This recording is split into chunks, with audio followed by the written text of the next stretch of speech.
There are cities that make you, there are cities that break you, and then there are cities that do both simultaneously, that forge something unbreakable in you through the daily application of their rejection.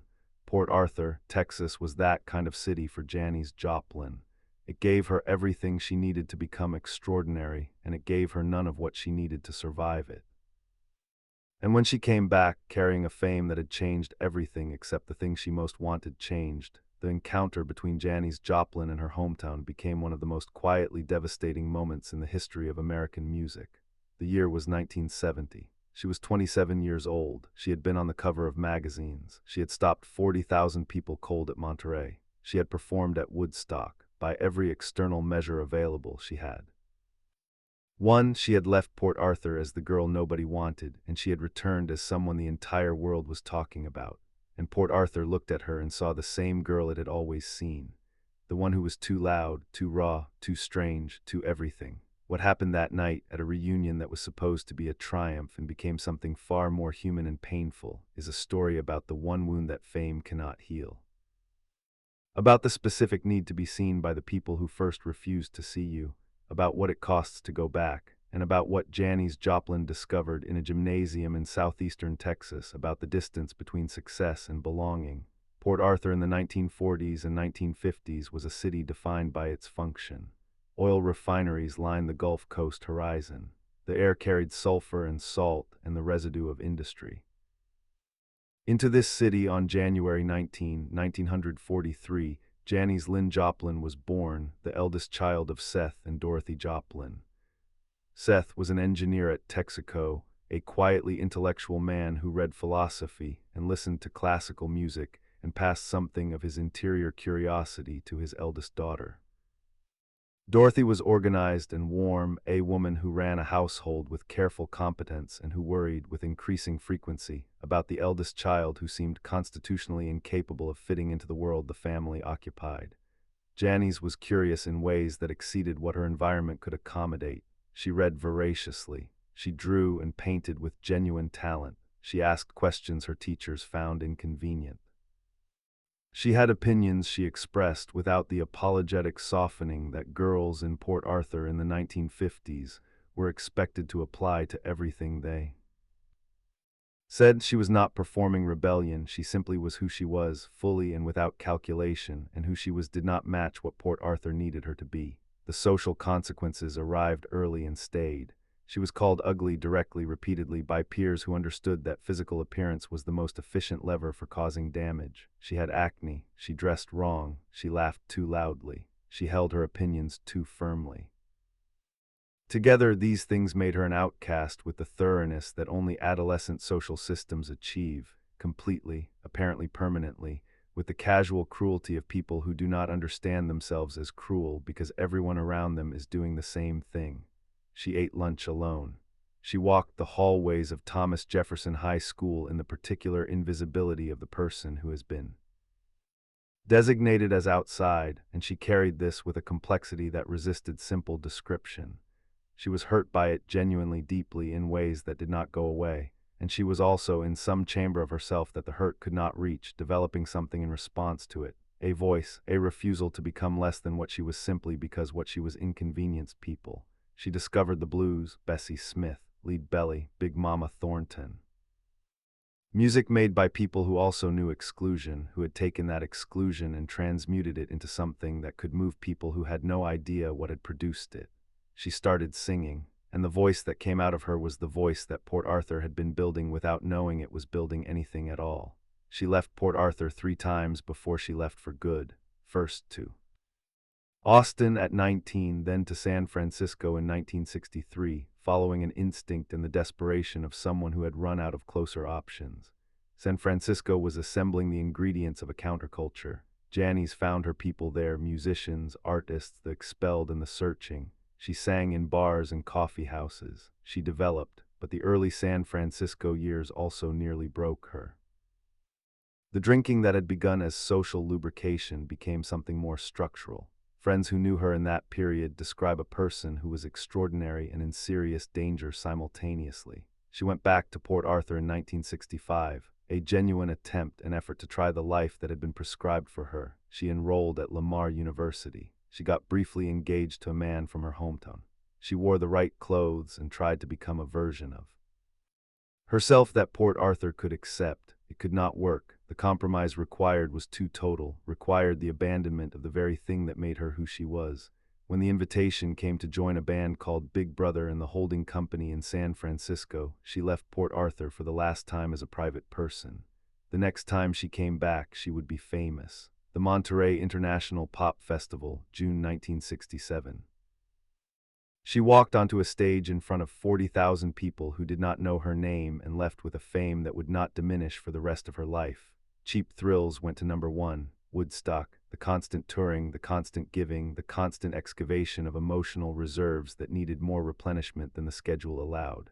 She was not simply a success story in those years. She was a person undergoing something enormous, the experience of having the world open to her in exactly the way she had always wanted, while discovering that the opening did not resolve what she had hoped it would resolve.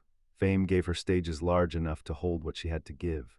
It gave her audiences who received what she offered with a totality the small clubs had never achieved. What it did not give her was Port Arthur's approval. The 40,000 at Monterey could not cancel the debt. The magazine covers could not redeem the cafeteria tables. Fame is a collective noun. What she needed was the recognition of specific faces, the faces that had looked at her in the hallways of Thomas Jefferson High School and looked away. The reunion was the 10th anniversary gathering of the Thomas Jefferson High School class of 1960, Port Arthur, Texas, August 1970. Janis Joplin was 27 years old, famous across the world, and more nervous about walking into a high school gymnasium in southeastern Texas than she had been before Monterey. She talked about it beforehand with a frequency that revealed how much space it occupied in her thinking. She was not going as a courtesy or a habit. She was going because she needed something from the people in that gymnasium, something that 3 years of international fame had not been able to provide, something that could only come from specific faces in a specific room in a specific Texas city. She dressed carefully. This detail is worth dwelling on. Janis Joplin in 1970 was not a woman who dressed carefully. She dressed with a flamboyant, individual abandon that was itself a declaration. The care she took before the reunion was not a performance of success. It was something closer to armor, the preparation of someone who understood they were going into a situation that could hurt them and was trying, inadequately, to protect the part of herself that was still 17 and eating lunch alone. She arrived, she walked in, and what greeted her was not the recognition she had traveled there to receive. What greeted her was the particular social temperature of a room full of people who had organized their identities around a hierarchy that did not include her, now required to reckon with the fact that the person they had excluded had become the most famous person any of them would ever know, and who were not, in most cases, graceful about that reckoning. Some were kind, some were genuinely glad to see her, but the room as a whole did not transform in the way she had needed. The hierarchy did not dissolve. The people who had been popular in 1960 were still, in the social physics of that gymnasium, the people who mattered. And Janis Joplin, despite everything, despite Monterey and Rolling Stone and 40,000 voices, was still in some chamber of that room the girl who didn't fit. She had known intellectually that this was likely. Knowledge of this kind does not protect against the feeling. It simply means you suffer the feeling while knowing it was predictable, which is its own particular pain. She drank, she laughed loudly, she performed in the social sense, gave them the Janis Joplin the room expected, the rock star, the wild woman. She gave them the version of herself that required no vulnerability, that kept the 17-year-old safely behind the persona built on top of her. And the room received that version with a relief that was itself a kind of rejection, the relief of people who did not have to confront what they had done because the person they had done it to was performing acceptance. Janis Joplin talked about the reunion in the months that followed. Not to everyone and not all at once, but the subject surfaced with a consistency that revealed it had not settled easily. She had a way of circling the thing from the outside, approaching it and then deflecting, offering partial truths wrapped in humor that almost concealed what was underneath. She said that she had thought it would feel like winning. She said it felt like something else entirely. She described going back expecting to finally feel like she had arrived, and instead feeling, for the first time in years, like she was 17 again, like the girl who ate lunch alone, like all of the stages and all of the crowds and all of the music had not moved her as far from that cafeteria table as she had believed. In one interview she said, "I always wanted to be somebody, but I should have been more specific." There was a journalist who asked her in 1970 whether she ever thought about the people from Port Arthur. She paused for longer than was comfortable before answering. She said she thought about them more than they probably thought about her. She said it without bitterness, or rather with the particular tone of someone who has processed bitterness into something more complicated and less clean. She said the strange thing about being rejected by a place is that the place stays with you in ways that acceptance never would have, that you carry the people who didn't want you more faithfully than you carry anyone else. This is the thing that fame cannot do, the wound that Port Arthur made in Janis Joplin was not a wound that needed the world's validation to heal, it needed Port Arthur's. The wound, which she had carried through every stage and every recording session and every version of herself constructed on top of the girl from Thomas Jefferson High School, was still there, still present, still exactly the shape it had always been. It would be too easy and not true to say that the pain of Port Arthur was only damage. The hollow the city carved in Janis Joplin became the resonant chamber through which her voice traveled. The wound and the gift were not separate things, they were the same thing. The blues tradition that Janis Joplin had discovered in her Port Arthur bedroom was built entirely on the transmutation of private pain into public art, on the understanding that the most personal suffering, expressed with sufficient honesty, becomes universal, becomes something that reaches across every room and finds the people who are carrying the same thing without having language for it. This is what Janis Joplin gave audiences. This is why Ball and Chain stopped 40,000 people cold at Monterey. This is why Piece of My Heart reaches through the speakers and grabs you somewhere behind the sternum, not because the performances were technically perfect, because they came from somewhere real. Because the voice had been built in a place that understood at a cellular level what it cost to be excluded and had transformed that cost into sound. Port Arthur made the voice. Port Arthur could not unmake the wound. Both things are true simultaneously, and Janis Joplin lived inside that complexity for her entire adult life. After the reunion, Janis returned to Lowe's Angels and into the studio, the sessions that would produce Pearl, the album that producer Paul Rothschild would later describe as the most complete artistic statement she had ever made. The most fully herself, funny and vulnerable and ferocious and tender, a portrait of a person who had stopped trying to be any single thing and was simply being all of them at once. She recorded me and Bobby McGee in a single take. She recorded Mercedes-Benz a cappella half-joke entirely Janis in a single take. She called her mother from the studio. She made plans. She talked about settling down, about finding the ordinary human connection that the stage had never been able to provide. Port Arthur was behind her. Or rather, Port Arthur was where it had always been, which was inside her. The wound was there. The voice it had produced was there. The music she was making in that Lowe's Angels studio was the fullest expression of the instrument the city had built without meaning to build. On October 4, 1970, she did not come to the recording session. Pearl was 6 tracks from completion. She was 27 years old. Port Arthur took its time with Janis Joplin. The city that had called her ugly and made her eat lunch alone, that city did not rush to claim her. The memorial came eventually, a historical marker.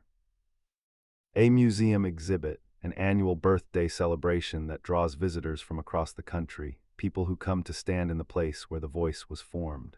The former classmates who had been in the gymnasium gave interviews over the years. Some expressed regret. Some described their memories of Janis in school with the revisionist warmth of people who understand, in retrospect, that they were in the presence of someone they failed to recognize. The historical record does not fully support their recollections, but the human instinct to rewrite the past in light of what the past produced is understandable, even when it is not entirely honest. The city had failed her. The city knew it eventually and responded the way cities respond to such failures, with retrospective celebration, with markers and museums, with the annual ritual of acknowledging that the person you expelled was the most important person you ever produced. It is not enough, it never is, but it is what cities do. There is a kind of distance not measured in miles. Janis Joplin traveled approximately 2,000 miles between Port Arthur and San Francisco, a distance coverable in 30 hours. But the distance she actually traveled was not geographical. It was the distance between who she had been told she was and who she actually was, between the girl the city saw and the artist the world eventually heard. She made that distance through music, through the daily exhausting labor of a performer who gives everything every time, who walks onto stages in cities that do not know her name and opens her mouth and offers up something so honest and unguarded that the room cannot remain what it was when she walked in. She made it through Monterey and Woodstock and 1,000 smaller rooms where she did the same thing she had always done, looked out at the people in front of her, and refused to put a wall between herself and what she was feeling. The distance cost her. The same constitution that made her incapable of performing at anything less than total commitment also made her incapable of protecting herself from what total commitment costs. The voice and the wound were the same thing, and both were present every time she walked on stage. The music plays everywhere, not just in Port Arthur, though Port Arthur has made its peace, through streets named after her and museum exhibits and the annual birthday celebration. In cars on highways at night, through headphones on trains, in bars where nobody knows the specific history being accessed when the needle finds the groove. Piece of my heart, me and Bobby McGee, ball and chain. Cry Baby, a voice built in a refinery town on the Gulf Coast, shaped by exclusion and the daily pain of being told you are too much. That voice travels through every speaker it enters and does what it always did. It finds the people who are eating lunch alone. It finds the people who have been told they are too loud, too raw, too honest, too everything. It says, I was there too. I know what this feels like. I made something out of it. Port Arthur could not contain Janis Joplin. The thing it built when it excluded her was too large for any single place to hold. It belongs now to everyone who has ever needed it, which is to say, to everyone who has ever felt the particular loneliness of being exactly themselves in a world that wanted something more manageable. The girl who ate lunch alone in Thomas Jefferson High School gave the world a voice it is still listening to, more than 50 years later. The city that made her an outcast put her name on a street. The wound that Port Arthur opened became the gift that Port Arthur could never have imagined giving. And somewhere in that paradox, in the distance between the cafeteria table and the concert stage, between the city that refused her and the world that could not get enough, lives the whole of what Janis Joplin was and is and will remain.